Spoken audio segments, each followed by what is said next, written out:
new head coach at the University of the Ozarks down in Clarksville, Arkansas, Nathaneal Rankin. You have an interesting backstory from Texas, but you were a two-sport college athlete and competed at the national championships in cross country. Talk a little bit about trying to balance two sports at the Division III level as an athlete. So for me, that was kind of one thing that helped me find my home at the Ozarks. Was it was a place that let me do both sports. I had coaches that believed I could do both sports, and then from there it was just being able to commit myself to.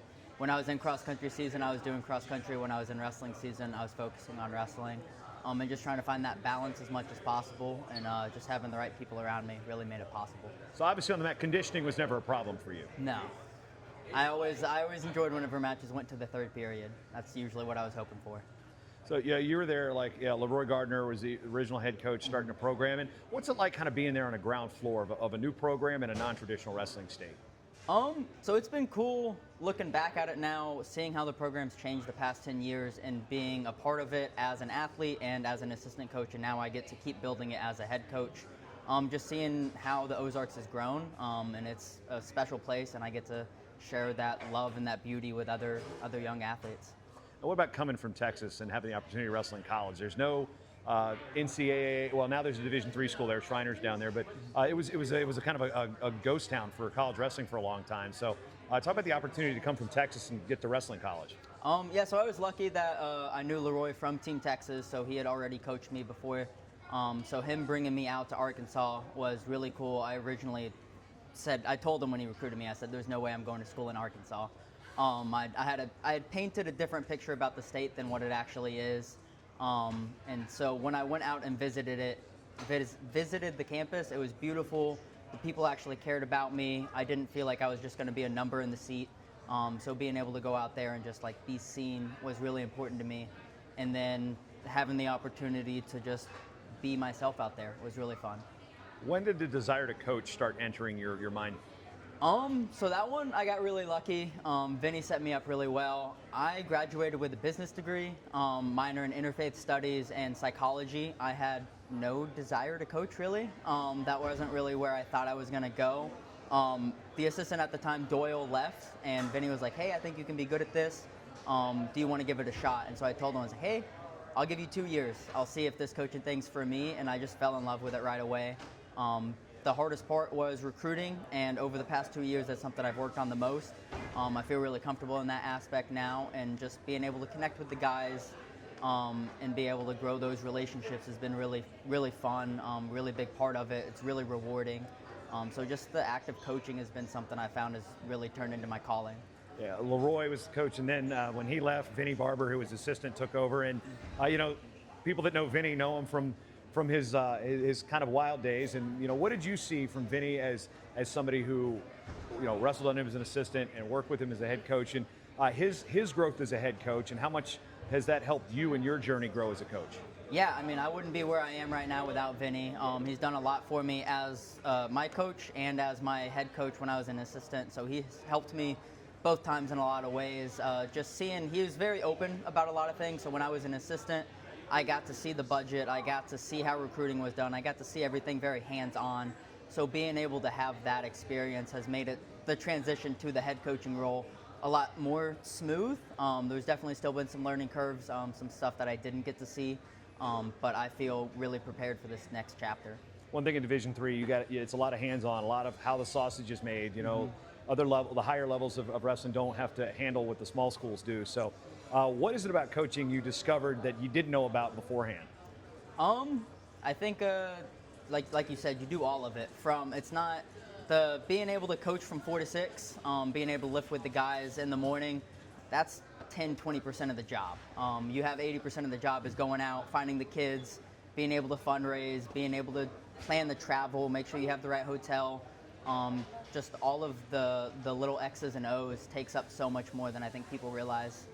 But being able to have a good organization system and the right support around you makes it a lot more possible.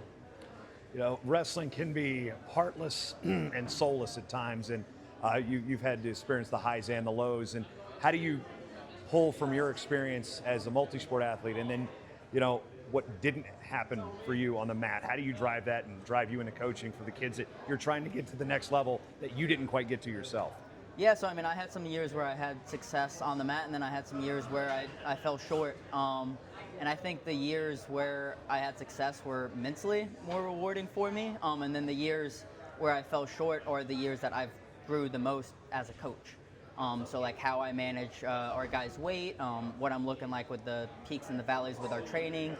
I took a lot more of that from the years I did bad in the cycles of training and wrestling as an athlete. So being able to take from both sides of that's really important, and being able to look back at my career and how I've seen athletes perform as an assistant, and just taking in that whole picture. What about being I talked about there's no way I'm going to school in Arkansas. Now you have to sell people that may have had the exact same mindset going in. Again, a lot of energy around the growth of high school wrestling in the state. Of course, Little Rock is the Division I program that, been a media darling the last couple years with the rise of that program. So wrestling in Arkansas, I mean, it's an easier pitch now as you're trying to recruit kids. So what do you say to the kid like you that said no way?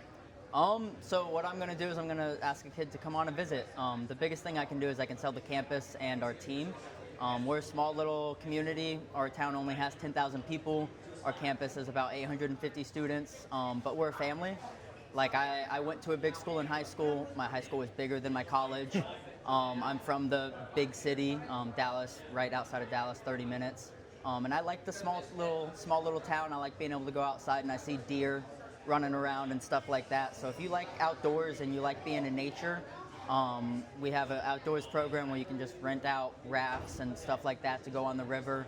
So that's what I want to sell to the guys. And like if you like wrestling, you like school, and you like being outside, we're going to be a good fit for you. If you want to go somewhere where you can do a lot of partying and stuff like that, I'll tell kids straight up like, hey, I wish you the best, but like we're not going to be the right fit for you. So I just take a really open approach about it. I tell the kids exactly what it is, and then I want to get to meet the kids in person and have them on campus.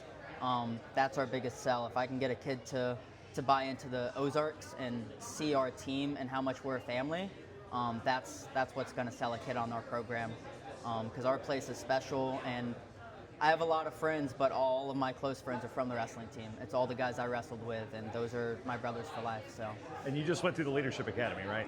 I went through the leadership last year, yes, sir. Yeah. So from a young coaching perspective, how much does a program like that help you now that you're a head coach? So for me, it was really cool. I had 1 year as assistant coach experience before I went to the Leadership Academy, and it really reassured everything that we did, because all the coaches before me went to the Leadership Academy. So seeing all of our fundraising came from the Leadership Academy, all of our recruiting, like writing the handwritten letters, like everything we do came from the Leadership Academy, and kind of like hearing it from a different voice and like having a different perspective about it kind of just hit everything home, and it was really reaffirming of everything we did.